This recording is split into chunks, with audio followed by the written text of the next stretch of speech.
পাকা আমে অনেক পুষ্টিগুণ রয়েছে যা স্বাস্থ্যের জন্য খুবই উপকারী। এর মধ্যে রয়েছে vitamin C, vitamin A, antioxidant, fibre এবং পটাশিয়াম। পাকা আম রোগ প্রতিরোধ ক্ষমতা বাড়ায়, দৃষ্টিশক্তি ভালো রাখে, হজমে সাহায্য করে, ওজন নিয়ন্ত্রণে রাখতে সাহায্য করে, হৃদরোগের ঝুঁকি কমায় এবং ক্যান্সারের ঝুঁকিও কমাতে পারে। পাকা আমের কিছু প্রধান উপকারিতা নিচে দেওয়া হলো। 1. রোগ প্রতিরোধ ক্ষমতা বৃদ্ধি। পাকা আমে প্রচুর ভিটামিন সি থাকে, যা শরীরের রোগ প্রতিরোধ ক্ষমতা বাড়াতে সাহায্য করে। 2. চামড়ার স্বাস্থ্য উন্নতি। পাকা আমে ভিটামিন এ এবং বিটা ক্যারোটিন থাকে, যা ত্বককে সুস্থ রাখতে সাহায্য করে। 3. দৃষ্টিশক্তি রক্ষা। ভিটামিন এ দৃষ্টিশক্তি ভালো রাখতে সাহায্য করে।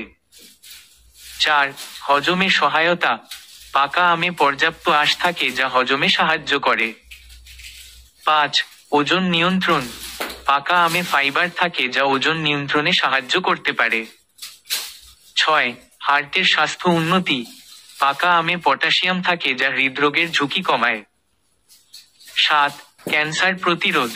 অ্যান্টিঅক্সিডেন্ট ক্যান্সারের ঝুঁকি কমাতে সাহায্য করে। এবং 8. রক্ত শুদ্ধিকরণ। পাকা আম রক্ত পরিষ্কার করতে সাহায্য করে। এছাড়াও পাকা আম ভিটামিন সি, ভিটামিন এ এবং বিটা ক্যারোটিন সমৃদ্ধ, যা ত্বক ও চুলের স্বাস্থ্য ভালো রাখতেও সাহায্য করে।